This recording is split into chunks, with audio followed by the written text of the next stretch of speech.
Hello friends, જય Shri Krishna. Sumita kitchen કોર્નરમાં તમારું સ્વાગત છે. આજે આપણે બનાવીશું ઓરેન્જ હલવો. તો આજે આપણે સંતરાનો ફ્રેશ જ્યુસ કાઢીને તેનો હલવો બનાવશું. આ હલવો ખાવામાં ખૂબ જ સ્વાદિષ્ટ બને છે અને તેને ફ્રીજની બહાર પણ 1 વીક સુધી રાખીને ખાઈ શકાય છે. તો ચાલો બનાવીએ ઝટપટ બની જતો અને સ્વાદમાં લાજવાબ ઓરેન્જ હલવો. જો રેસીપી સારી લાગે તો વિડીયોને લાઇક કરજો, શેર કરજો અને ચેનલને સબસ્ક્રાઈબ કરજો. તો આ રીતે આપણે 8 થી 10 ફ્રેશ સંતરા લીધા છે, તેનું આપણે જ્યુસ કાઢવાનું છે. તો આ રીતે આપણે જ્યુસર લીધું છે, તેમાં આપણે જ્યુસ કાઢી લેશું. તમારી પાસે કોઈ બી જ્યુસર હોય તેમાં તમે ઓરેન્જ જ્યુસ કાઢી શકો છો. આપણે આ રેસીપીમાં ફ્રેશ ઓરેન્જ જ્યુસનો જ ઉપયોગ કરવાનો છે. તો આ રીતે આપણું ફ્રેશ જ્યુસ તૈયાર છે, તેને આપણે ગાળી લેશું. તો જ્યુસમાં અમુક બી અથવા તો રૂછા રહી ગયા હોય તે આ રીતે ગાળવાથી અલગ થઈ જશે. તો આપણે હલવા માટે 2 કપ ઓરેન્જ જ્યુસનો ઉપયોગ કરવાનો છે. તો આ રીતે આપણે ફ્રેશ ઓરેન્જ જ્યુસ તૈયાર છે. હવે આપણે એક પેન લઈ લેશું અને તેમાં 1/2 કપ કોર્નફ્લોર એડ કરશું. તો આપણે 2 કપ ઓરેન્જ જ્યુસ એડ કરવાનું છે. તો આપણે આ કપના માપથી ઓરેન્જ જ્યુસ એડ કરશું અને તે જ કપના માપથી આપણે અડધો કપ કોર્નફ્લોર લીધો છે.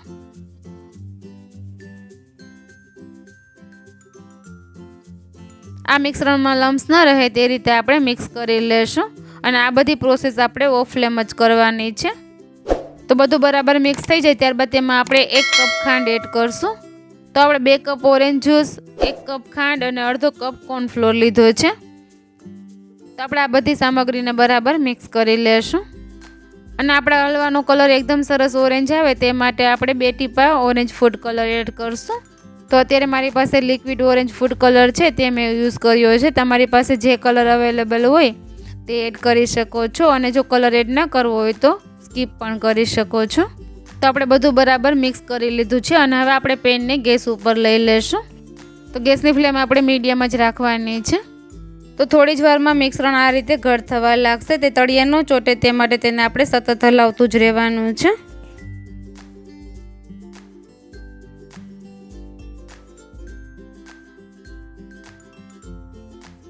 અને આ હલવામાં આપણે ઓરેન્જનો ઉપયોગ કર્યો છે. તો તમારે આ હલવો નોનસ્ટિક અથવા તો સ્ટીલની કઢાઈમાં જ બનાવવાનો છે.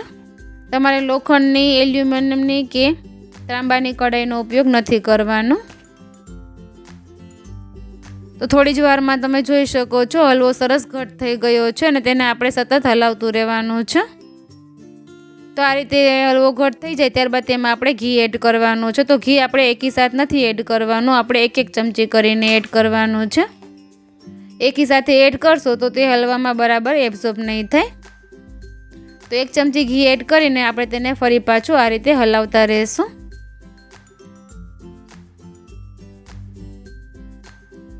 તો આપણે હલવામાં 1 ચમચી ઘી એડ કર્યું તે બરાબર એબ્સોર્બ થઈ જાય ત્યારબાદ આપણે બીજી ચમચી ઘી એડ કરશું.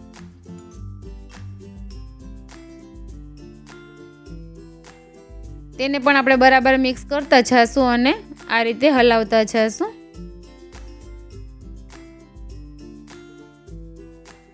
તો ફરી પાછું ઘી એબ્સોર્બ થઈ જાય ત્યારબાદ આપણે ફરી પાછું 1 ચમચી ઘી એડ કરશું.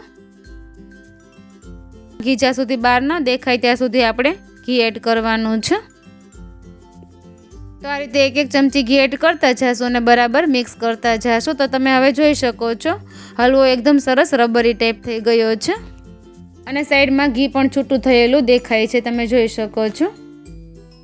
અને હલવો પેનથી પણ એકદમ સરસ છૂટો થઈ ગયો છે. તો સાઈડમાં આ રીતે ઘી છૂટું થયેલું દેખાય ત્યારબાદ આપણે ઘી એડ કરવાનું બંધ કરી દઈશું. તો હલવામાં આ રીતે ઘી છૂટું થઈ ગયેલું દેખાય ત્યારબાદ તેને આપણે 5 મિનિટ વધારે કૂક કરશું અને ત્યાં સુધીમાં હલવો સેટ કરવા માટેની પ્લેટ પણ આપણે ઘીથી આ રીતે ગ્રીસ કરી લેશું.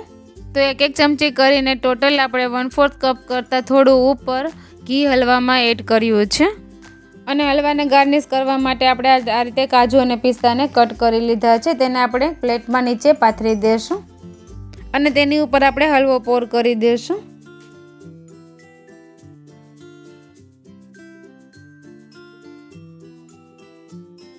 તો તમે અહીંયા જોઈ શકો છો પેન એકદમ ક્લીન છે, તેમાં હલવો જરા પણ ચીપક્યો નથી. હવે આપણે હલવાને ઉપરથી પણ આ રીતે સ્પેચ્યુલાની મદદથી સ્મૂથ કરી લેશું. અને હલવાને ઉપરથી પણ કાજુ અને પિસ્તાથી ગાર્નિશ કરી લેશું અને હલવાને ઠંડો થાય ત્યાં સુધી સેટ થવા દેશું. 20 minutes later. તો હલવો એકદમ સરસ ઠંડો થઈ ગયો છે અને તે એકદમ સરસ સેટ પણ થઈ ગયો છે. તે હાથમાં જરા પણ ચીપકતો નથી. હવે આપણે પ્લેટમાંથી હલવાને કાઢવા માટે ઉપર આ રીતે એક પ્લેટ રાખી દેશું અને ઉપરની પ્લેટને આ રીતે પલટાવી લેશું અને ઉપર થોડું આ રીતે ટેપ કરશું તો હલવો ઇઝીલી છૂટો થઈ જશે. તો આપણે એકદમ સ્વાદિષ્ટ ઓરેન્જ હલવો તૈયાર છે. તેને આપણે ચોરસ પીસીસમાં કટ કરી લેશું. તો તમે અહીંયા જો કટ કરતી વખતે પણ હલવો જરા પણ નાઈફમાં ચીપકતો નથી અને એકદમ સ્મૂથ કટિંગ થઈ જાય છે. તો આપણો ઓરેન્જ હલવો તૈયાર છે. તો અહીંયા હું તમને હલવાને કટ કરીને પણ બતાવું. તો અંદરથી પણ હલવો એકદમ સરસ સ્મૂથ અને પોચો તૈયાર થયો છે અને આ હલવો બાળકોથી લઈને મોટા બધાને ખૂબ જ ભાવે છે.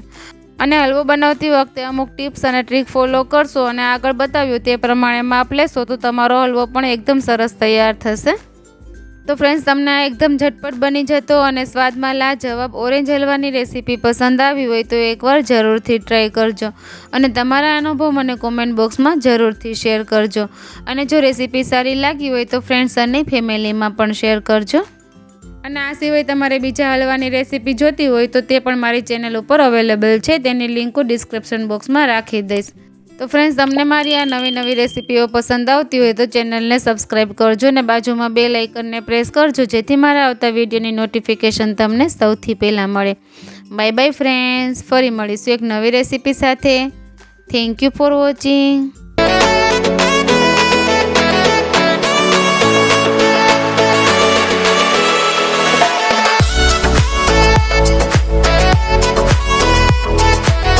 તમને મારી રેસીપીઓ પસંદ આવતી હોય તો મારી ચેનલને લાઈક, શેર અને સબસ્ક્રાઇબ જરૂરથી કરી દેજો અને બાજુમાં બેલ આઇકનને પ્રેસ કરજો જેથી મારા આવતા વિડીયોની નોટિફિકેશન તમને સૌથી પહેલા મળે.